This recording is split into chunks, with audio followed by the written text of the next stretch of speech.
Hosts, Pastor Kent Smith, Pastor Trent Smith, Kayla Smith, and Alex Shirley. Thank you so much for joining us as we dive into a new episode. Good morning, everybody. Good day.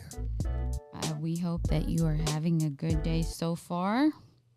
Today, we are going to be talking about the importance of community. And with that, I have a little joke. Tell it. So there is a doctor, a lawyer, a little boy, and a priest that went out for a little flight on a Sunday afternoon. And shortly after they were in the air, in spite of the pilot's greatest efforts, the plane starts going down. He grabs his parachute and he yells out to the back and says, "Plane's going down, grab a parachute," and jumps out. So the doctor's like, "There's only 3 parachutes left. There's still 4 people on this plane." He said, "Look, guys, I save lives for a living. I need to live." Grabs a parachute, out he goes. The lawyer, he said, "Okay, I'm the smartest person on this flight. I need to live. The world needs me." He jumps out. The priest said, "My young man," he said, "I am an old man. I have lived an incredible life." He said, "You take the last parachute." The little boy looked at the priest and said, "Father, it's okay. The smartest man in the world took my backpack." That's so good. Oh, this is week 4 of solid jokes from Kayla. There was a couple weeks there where it was hit and miss, but she's It's redeemed just because y'all herself. didn't get them. Well, maybe so. So let's tie that into the importance of community and relationship. Number 1, surround yourself with people who are not self-professed smart people. Yes, that's good. That's Yeah. great. That's actually such a good joke. We can actually preach off of that joke right now. But we're not. All right, so we're going to talk about friendship. Yes. And you girls have assembled some good notes today. And I'm just going to start reading through them, and then we'll have a conversation. And hopefully those who are listening and watching today, hopefully you enjoy this and you can take something away from this. Looking at the content on my phone right now, I really think you're going to, because this is great stuff. Let me just start and say right off the bat that we were designed by God, physically, emotionally, and spiritually, for community. And whenever we have healthy relationships, we live better lives. And every aspect of our life gets better. There's great value, and I'll even say it like this: there is power in having a good friend. Mm-hmm. And I'm thankful for good friends in my life. Both people here at Conroe Church, and then peers and people I serve along with in ministry, people who you can just give a call and they can make a bad day good. Mm-hmm. Or we hung out a couple weeks ago with friends that we haven't really been able to hang out with in years, and it's like nothing. It's like we hung out every single day or once a week. You pick up where you leave, Just where you left off. Yeah, that was such a fun day, and I've talked with them a couple times over text message, and it's just, whenever people live across the country and you can't always be together, and then you're able to be together like that, it reminds you of how important friendship is, and not just having text message relationships or FaceTime, but just sitting across the table from somebody and just having a conversation. I've started, when people ask for a meeting with me, I'm trying to have more in-person meetings instead of over the phone. Right. So, sometimes an email or text message is more efficient, and that's all that's required. But if someone wants to talk on the phone, I'm saying, hey, let's go meet for coffee, or come over to the house, or let me meet you at the office. Mm-hmm. Because something happens whenever you can look in someone's eye and you can feel their heart, and you can feel their spirit. So nothing takes the place of friendship. Studies and polls show, you can Google this yourself and probably find just as good of information as we have today on the pod, but Americans were some of the loneliest people in the world with all the technology that we have and all the tools for staying connected. We deal with loneliness, and I've dealt with loneliness. You know, I've said it on here before in a past episode. I think it was just me and Dad on that episode, which we miss him not being here today. But I know what it's like, and a lot of people do know what it's like to be in the middle of a crowded room and feel like you're the loneliest person in the world. And sometimes that's happened here in this room, in the sanctuary here, and that's not healthy, but that's natural. Sometimes we all feel lonely and isolated. Why do you, but okay, so let's break down on why we are the loneliest people in the world. We're not, but I think it's a trick of the enemy. But like, I think that we can crowd our schedules with things that are not important. Oh, 100%. And so that contributes to the loneliness because we're not okay, like for instance, church, not take away church in general, but like small groups. You know, well, hold on, that's not going to be a priority for my day. Getting my kid to school is also, you know, that's important, but making sure my kid is involved in this, and that comes before any function coming from the church. But having my kid, making sure he's involved in whatever sport he wants to play to please my child, how is that going to benefit us as a family? Oh, so I think that's good. And like, for instance, like us putting priorities of our kids above other things in our life, sometimes there's nothing wrong with that. No, we've done it. Yeah, I mean, our kids play basketball, and Kiki's begging to play football right now. We're supposed to let him do it, and our schedule got too crazy. Yeah, yeah. But there's nothing wrong with that. But at some point, you have to say, is my kid really going to be a pro athlete? Yeah. No. Yeah. So the experience is good, and the life lessons that your kid learns is great. And as parents, we have to prioritize that. That is extremely important for our kids to grow socially and learn teamwork and just play a sport if they want to play a sport. But at some point, we have to prioritize, is this really adding value to our family? Not just Presley, but is this adding value to all five of us? Or would being involved in another relationship with other people, would it add more value and really advance our family life and our spiritual health and our mental and emotional health? And that's different for every person. Alex, coming from the young adult, have you been in that situation? I mean, that's coming like us coming from the parent, you know, a different season of life coming from the parent aspect. But as a young adult, have you been in that situation where, okay, this doesn't, I'm doing this, but it doesn't matter anymore.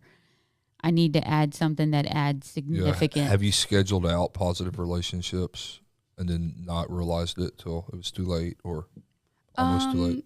Yeah, I think for me, you know, going to school, you take advantage of living with your friends and all that and having classes together, eating lunch together, like you're living with them constantly. And then when you're pulled out of that situation, I'm all of a sudden having to learn how to reach out to people and how to actually make plans with people. And it's just not, friendship has moved from something that was just kind of convenient. And now it's like, oh, like I have to schedule time to meet with my friends and we all live like different lives and we're all thankfully all involved in ministry and stuff, but scheduling times to meet up and trying to stay intentional. With me moving down here, I have a lot of long distance friendships.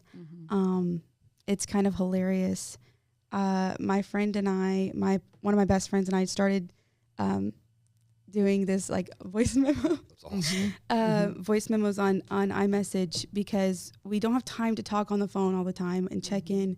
But and I also hate texting like a lot, like all day. Right. So it's like voice memos like, hey, just checking in on you. This is what I did today. I want to know how your day is. I love you. Blah blah. stupid things. Hey, try this coffee at Starbucks. You know, just little Mhm. things to stay connected because for me, long distance is a really, I mean, I'm learning how to be more an intentional friend and like learning how to lean into those adult friendships where it's not reality to hang out every day. It's not reality to hang out every week. Right. Sometimes not reality to hang out every month. Right. But learning how to be more intentional, and thankfully we have a lot of ways to communicate now, and also having friendships outside of like just social media. Like I can see what's going on in your life because of social media, but that's very surface level. And so being intentional with just checking in. Mm-hmm. So that's new for me, and adult friendships is kind of different and It's a new something that season. I'm still trying to learn. And the thing is too is I have friends that are still in college and I have friends that are already graduated. So my friends that are already graduated, we're learning it together. Mm-hmm. And then I'm still trying to figure out how to keep up with those friends from college that are not in the same season as me. So it's very different.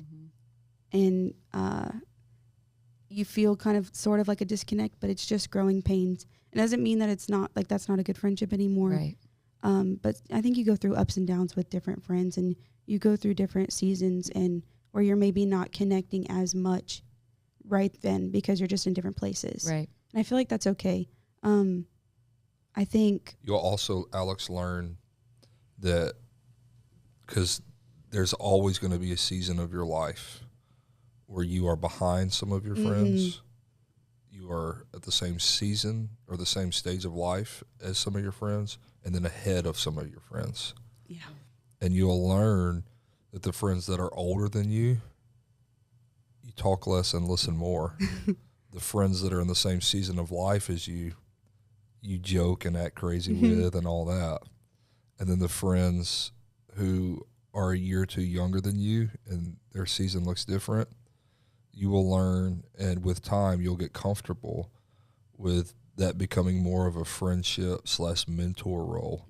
And you'll figure out how to be that without them feeling like you're being their mentor. Right. And right. that's probably something that we really haven't learned into the past few years. Yeah. Wow. Because for so long we were the youngest people involved in ministry, and now we are in that in-between stage of ministry. Like a lot of our friends are in their 40s, some late 40s, and then we've got a lot of friends like you and other people who are coming out of Bible school or still in Bible school or secular college. And it's a really unique place. And whenever you figure that out, it's really cool because you'll be able to add value to people younger than you, your age, and younger or older, your age and younger. So you'll be able to add value, but also you'll figure out that people who are younger than you can also still add value to you. And that's really cool. It's a cool spot to be. Yeah. We got together this past weekend with friends that live here in Houston area. That when we got together, we realized it had been 2 years since we hung out. And we live, they're on the south side of Houston. What, an hour? We're on the north side. Probably an hour and a half drive, but mileage probably 40 miles, 50 miles, like not very far at all. Wow. But we haven't been with each other in 2 years. Uh-huh. And that was really, we felt bad. Yeah. Like, I didn't realize it until Justin spoke up, and I was like, oh my goodness. Like I felt Yeah. terrible. But like it's that friendship that you didn't realize it had been that long because you pick up where it's a very low maintenance friendship, Awesome. which is good for our stage of life right High now. maintenance friends can't do it right now. No. Can't do And it. but when you're our age and with young kids, like you get that. Like it's just it's Right. our. Yeah, it's not offensive. Like Yeah. you're not offended because somebody didn't text you. I mean, like they're not going to be offended that we say that. It's just it's our stage of life right now that our kids are just they're number one right now. It makes so, our time together more special too. Yeah. Like it shouldn't be 2 years, No, it shouldn't. and it We won't need be to do better. because we talked about that. But Yeah. like it really shows you who is in your life for the right reason Yeah. and who isn't in your life, or Well- who is in your life for the wrong reason. Well, and who's also going to be there through thick and thin. Yeah. Those Like, ups and downs. yeah, that's something that we've talked about, and Alex, you'll learn this. the next few years of your life, you're going to be amazed at the people who, when you need them, aren't there. Mm-hmm. But you will be equally amazed at the people who are there that you thought wouldn't be, the Yep. people who run to you. Like, that's a special feeling. It's a sad feeling. It's bittersweet Yeah. because you're like, we were so close in college. Yeah. We were so close as teenagers. We were so close back home. And then this person, we've just seen each other a few times and talked a few times over the couple of years, and we haven't been close. But how they stepped up in my life, Yeah. like you just never forget that. I think I'm starting to see that, and like that just hit me when you said that. I didn't realize that, but I was like, man, when tragedy hits, like you really do see who's there and who's not, and Yep. Yeah. crazy. Yeah. And something that I learned the past probably 10 years, 8 years, no, 11 years. Oh my goodness, it's been 11 years since our niece passed away. That was a big moment that helped us realize that principle in life. And now a few years later, now that the storm is over and the grief isn't over, but we've learned to deal with it, and the process of time has healed some things. Yeah. I don't hold it against some people for walking out or walking away. Mm-hmm. Like, I'm not mad at them now because there was something in them, and there was something in them that either didn't allow them to be what I needed them to be, Or something in us. or something in us. Yeah. That's exactly where I was going. Yeah. Like, and I can't be mad at them. Yeah. Like, and that's a good place to be. Like, it wasn't easy getting here, but whenever you realize it just wasn't right, it just didn't line up. And really, it wasn't lining up before the tragedy. It's not the tragedy that caused that. It's the tragedy that exposed that. Right. And while you're not thankful, I'm not grateful for tragedies and hard times. I'm grateful for what I learned from them. And wow, we didn't prepare for this. So leaning into that just a second, that's something that's like super popular right now, in like one of those buzz phrases is like, stop watering dead plants. Yeah. Do you know what I mean there? Like, stop watering the friendships and stop trying with those friendships that aren't showing interest. But do we think that that's biblical? Like, Well, you can say yes and no. You're putting me on the spot. So, sorry. and the internet is forever. So what I say here will be forever. So let me say something that gives me grace to maybe learn if I'm wrong. There are some friendships. Ask the question one more time to make sure that I'm thinking correctly. The phrase, how do we feel about the phrase stop watering dead plants? So meaning like they're not matching my energy. Like they're not giving what I'm giving. But does that come with just the ebbs and flows of life? And you're just are people too quick to cut people off, basically? I'm going to say yes, people are too quick to cut people off, but sometimes we're too slow to cut people off. Okay. Sometimes we say, well, I'm going to quit watering this dead relationship. The relationship isn't dead. We're spiritually dead. Wow. Like sometimes we are the problem. Yeah. And we want to cut right voices out of our life. I've done it. Sadly, I've done it as an adult before. We all have. This isn't a young person or old person. This is just a humanity issue. I don't think it's right to ever cut a relationship off. However, sometimes two can't walk together unless they agree. Right. So I don't like the phrase "cut the person off" or "pull the dead plant" or quit watering that dead plant. Yeah. I just think sometimes we have to see if our values align. Okay. And I use this phrase a lot, and I got it from Kathleen Newton, one of my school teachers, that if I'm standing on this table, I think I've probably mentioned this in my sermon since you've been here, but if not, I've mentioned it a lot over the last 15 years. If I'm standing on this table, I'm not going to be able to I can pull you up to where I'm at. I can do that. But it's going to be a whole lot easier for you to pull me down to where you're at. Right. Or vice versa. If you're on the table and I'm on the floor. So many times we just have to recognize that we don't we shouldn't cut off relationships, but we have to take a step back and reevaluate, not them, reevaluate us. Mm-hmm. Mm-hmm. Because who you're, this is a really long answer, but it's a really tough question that you ask. Sorry. No. I'm just thinking that if the 5 or 7 people closest to you dictates where you're going in life. Mm-hmm. And it's scientifically proven that I think I'll probably need to Google this, but I think it's the 5, your median, your income will be the median income of your 5 closest friends. Okay. So birds of a feather flock together. Mm-hmm. And so sometimes we have to evaluate our friendships in our life in this way and then have to make adjustments. Mm-hmm. But we shouldn't just cut people off. We should still maintain a relationship with them because there's something that we can give to them. And likewise, there's something that they can give to us, even if they're not living a life that we agree with. Right. We can always learn from somebody. Babe, I'll let you. Well, I think like my younger adolescent years on into my teens, those friends that I was close to then, I'm not close to now. Mm-hmm. Now I still have like a relationship with them, as catching up and all that. But as far as being close to them, I'm not. And I think that happens in life too. Some of your friends fade away, not because anything bad happened, but it's just you're going in different directions. Mm-hmm. Not that that's bad, but I wouldn't say, no, I'm, going to close those relationships. You still maintain them. You still can, talk about good times, whatever. Mm-hmm. But yeah, I don't know how to answer that question.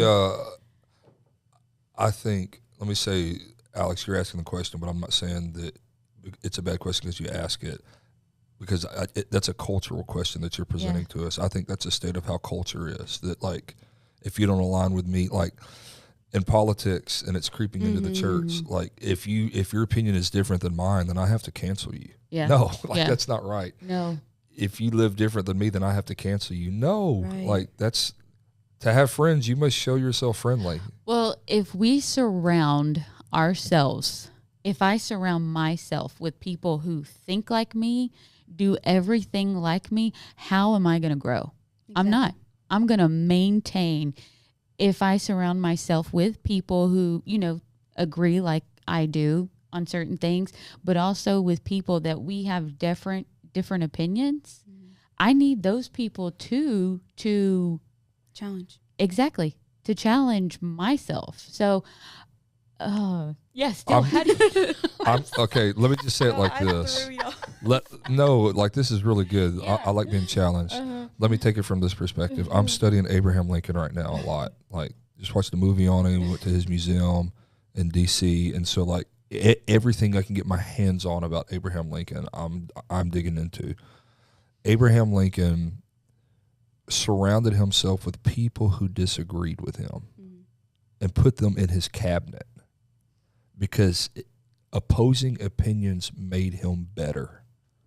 Now, he wasn't necessarily the closest friends with these people, but he recognized from a professional perspective that their ideas and their perspectives helped him navigate a very tumultuous season in our nation.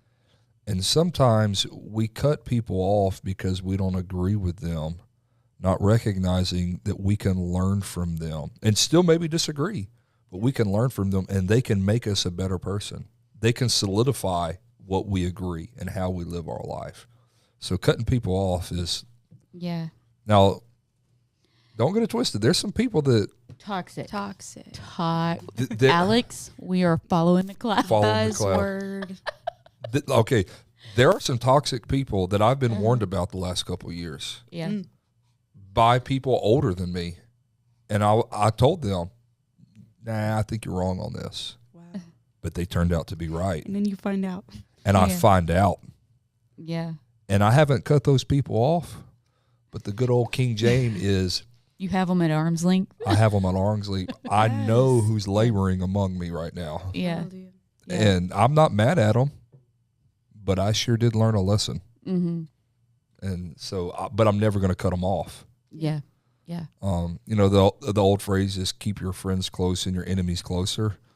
I'm not that good of a guy. Like, I want my enemies a long ways away, but then I recognize that it's wrong because Well, was the person a Christian who came up with that saying? exactly. But I'm not going to keep my enemies closer because I think that gets into using people, manipulating people, and all Yeah. that, and that's not healthy for Christians to do. No. But I'm definitely going to keep them at arm's length And I think, because there might be a day when they need me, Yeah. or I need them. I need them. Yep. yes, my friend, we were talking about like once people hurt you, I think it's okay. You like can put some walls back up a little bit and realize like, oh, you showed your character, and I can keep you at arm's length without you realizing I'm keeping you at arm's length. Exactly right. You keep your boundary and your distance, and you don't have to send them a text message and say, oh, like, you know, they don't have to Yeah. know anything has changed, Yeah. but you can in your heart, okay, these walls are going up, and this is how far I let them in because they've proved that. Oh. Right. And I also think it depends on, like, okay, I'm honest. I've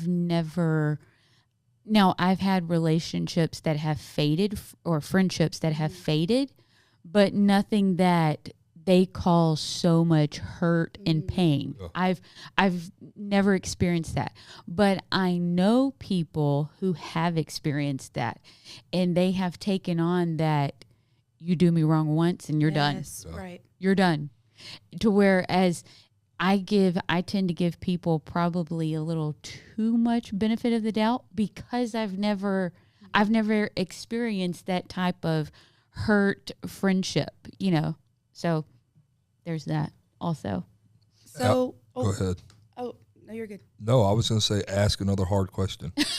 I was gonna move That on we to, still don't have an answer for. We talked I- around that one. That's a I good was question. gonna move on to like healthy versus unhealthy. We've kind of touched on it a little bit, but what are some indicators of a healthy relationship? Like, how can we kind of look at our relationships right now and say, like, assess them? Something very powerful happened in my life a few years ago when my dad came to me and said, I want you to make friends with people who are older than you. And I was like, how am I going to do that? And then all of a sudden, It just started naturally it started happening. naturally happening. Yeah. Like, people my dad's age are close to me now. And obviously we're not like, hey bro, what's up? Like, I offer extreme respect. It's a mentor Exactly. mentor relationship. It's a mental relationship. And some of these people are my dad's friends, and now I'm closer to them than my dad is. And I always want to guard that and protect that. But I think a healthy relationship is going to cause you to dream. And a healthy relationship is also, a good friend in my life is going to say, that's a good idea, but I think you got a better idea in you. Like, I was sitting at a table a couple years ago with a guy and his wife, me and Kayla were, and we were telling them our dreams. And he stopped me, and he's a lot older than me. He's old enough to be my dad. And he said, Trent, that's an incredible dream, but you're not dreaming big enough. Wow. That's not big enough. He said, you've told me your vision and your mission, but what you're telling me is going to actually block and slow down the growth. And so when you can surround your, and those people don't always have to be older than you. I've got friends in my life who are incredible dreamers, entrepreneurs, businessmen, people in ministry that think so big that they challenge and sometimes they intimidate me. But after I work through that, I'm like, oh my goodness, if they can dream like this, I can dream like this. If they can dream like that, I can dream like this. And so healthy relationships are always going to encourage you to go in the right direction. I look up to people and I value people based off of, like, there's a couple of guys that I look up to that I'm really not even close to, but I know them. But how they treat their spouse, like, is such an inspiration to me. Wow. And they don't even know that they're my mentor, but how they honor their spouse, how they honor their wife and their children publicly is such an inspiration to me that's how I want to be. And so you have to have relationships like that are far off, but you also have to have close relationships that you can have difficult conversations with and be like, here's my idea, or here's what I'm dealing with. Tell me I'm wrong. Mm-hmm. Tell me I'm wrong. Like Yeah. we went to lunch last week with a friend, and he was telling us some of his dreams. And he was like, now I've only talked to 2 people about this. And so I'm like, oh, that's cool, because it's a big dream. And he said, tell me where I'm wrong. Shoot holes in this. Make me better. And whenever you can find friends like that are like encouraging you to find what's wrong with what they're doing, Yeah. That's awesome. but not from like a critical standpoint, but from a, hey, this is great, but I think if you tweak this, imagine what God would do here. Mm-hmm. And so healthy relationships always challenge you to grow. They And produce trust. the speed of trust. Let's talk about Covey's book about that. Oh my goodness. We don't have that on there, but that's a big one. Yeah. Trust. Oh my goodness. Whenever you think that our entire society is built upon trust, Yeah. like Alex, when you walk into your new apartment, Mm-hmm. and you turn on the light switch, you just have trust that the light is going to turn on. Yeah. And sometimes we lose that trust in relationships, and our world falls apart. Mm-hmm. And we don't recognize how important it is for us to be trustworthy people. Like, it'd be easy for us to talk about right now the friend that did us wrong and we can't trust them. And we alluded Yeah. to that a few minutes ago. Mm-hmm. But let's be real. Like, when people call me, can I be trustworthy with what they're going to share with me? Right. Yeah. Like, if they say don't share this with somebody, will I have the integrity, Yeah. not the self-control, the integrity to keep my mouth shut Mm-hmm. and just pray about it? That's good. Like, trust is the most important. Pastor Kayla went deep on that one. Mm-hmm. Like, without trust, there is no friendship. Mm-hmm. You can be acquaintances. You can Yeah. be friends on Facebook and Instagram, And but you you're not on- going You anywhere. only may have a few people within that circle. Yeah, like, I think, Alex, what you're going to discover is the older you get, the smaller your circle gets. Right. Yeah. Now, it's not that we have a lot of friends and a lot of acquaintances, Mm-hmm. but the longer that we live, we recognize that if something goes crazy in our life, there's really about 4 or 5 people outside of our family that we can talk to. Yeah. And like, that used to be like, oh, that's dumb, you're doing something wrong. But now I'm like, really, I don't want more than about 4 or 5 people. You know, it's just because those are the people that have proven that I can trust them, and hopefully I've proven to them that they can trust me. Mm-hmm. So I guess the flip side of that would be unhealthy relationships. So, babe, you want to talk about that, or Alex? Unhealthy relationships, they produce, well, we just talked about healthy relationships producing trust, but unhealthy produces lack of trust, loneliness, no self-worth, and no happiness. No happiness. Going back to the statistic, that's a hard word to say. Statistic about Americans being amongst the loneliest people in the world. Now, I think this is pretty interesting. How do you stick by a friend even when it hurts or we disagree with them or their choices? A friend is faithful.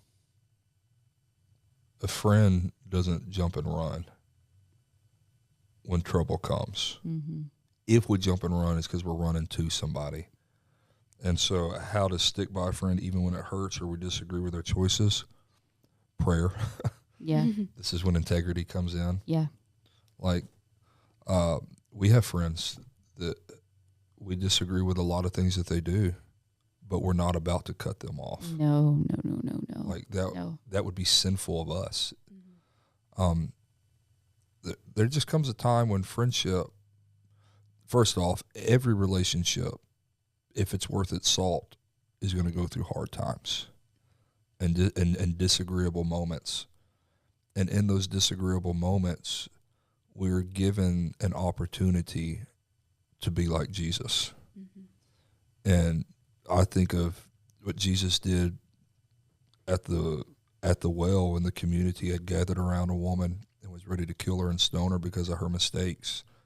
A lot of those people were willing to kill her and stone her because they didn't have relationship with her. Had they had relationship with her, they may not have agreed with her lifestyle, mm-hmm. But they wouldn't have been saying, let's throw a rock at her. Right. And the test of friendship happens not in good times but in bad times. And so to stick by a friend is always, it's not always the easiest thing to do, but it's always the right thing to do. So to how to stick by a friend, that's really, it depends on the situation. But here's what I do know. It's always right to stick by a friend. No matter what. No matter what. A friend is going to tell you what you don't want to hear. Mm-hmm. Yeah. You know, one of my closest friends, and when I knew, like, okay, this is my friend, they defended my name in a room that I wasn't in, but then came to me in private and was like, hey, listen, you know, people are thinking this, and maybe it's just because you approached this a way that maybe, you know, you could have done this, blah, blah, blah. So they handled it in private, but in that room that I wasn't in, like, defended me and said, well, you know, this, and this, like, that's probably not where she was coming from, blah, blah. Mm-hmm. You know, so that proved to me, like, this is a real friend in my life that I'm going to keep. Right. That's a good friend, Alex. Yes, it is. Yes, a friend that'll defend you, but a friend that'll also correct you. Yeah. Keep them close. Yep. The goal is not to narrow our friendships or cut people out of our lives. It is to be realistic and intentional about the relationship. Hey, we just circled back to Alex's question. Yeah. All right. Sorry, I interrupted. It is to be realistic and intentional about the relationships we have, bringing depth and maturity to them. Building friendships takes time, trust, risk, and intentionality. It's a good podcast, guys. Yes, it is. I've enjoyed this one. I'd listen to it. I'd listen to it. For the record, I don't go back and listen. I don't either. No, I can't do it. I can't do it. But thanks, everybody, for listening today. I don't go back and listen, but I hope you listen. And we're so appreciative for all of you who do listen and engage. And just when I think that it's not making a difference because the numbers aren't huge and amazing, but you let an episode go by, or like a couple weeks ago, Alex, you pointed out that there was an issue with Apple Podcast. Mm-hmm. And so I had to dig into Apple Connect, Podcast Connect, whatever that's called, and figure out what was going wrong. There's an issue with RSS feed. Anyway, people who's listening don't care about that. But then after you pointed that out and the issue got fixed, I got a couple texts from friends. Hey, I saw that the podcast uploaded. I saw that. So it's really cool. Yeah. And so we're just going to keep doing this and adding value to people's lives. So thank you for listening to Hope for the Soul. Sing your song, babe, in closing. You hadn't sang it on the pod yet. You got to do it. Hope for the soul, hope for the soul. It's our latest episode. She has been begging for a jingle. Come on, y'all. I need y'all to text him and bug him and say, I like it. Because we added the intro and outro video. We're fixing to redo those in a couple weeks. By the way, we are working on a studio specifically for Hope for the Soul, which hopefully next week done. We'll be in it next week. It's been a long process. But so anyways, we're just rambling now, but thanks for being on the journey, and we're going to continue making your visual and your listening experience better, and we hope that it adds value to your life. Hey guys, thank you for listening to Hope for the Soul podcast. Before you go, like and comment. We want to know what you're getting out of the podcast. Leave us a review. Subscribe. We do not want you to miss a thing. And lastly, share us with a friend you think needs to hear this. Our goal is to deliver content that will give hope. Regardless of what is going on in the world, we believe that Jesus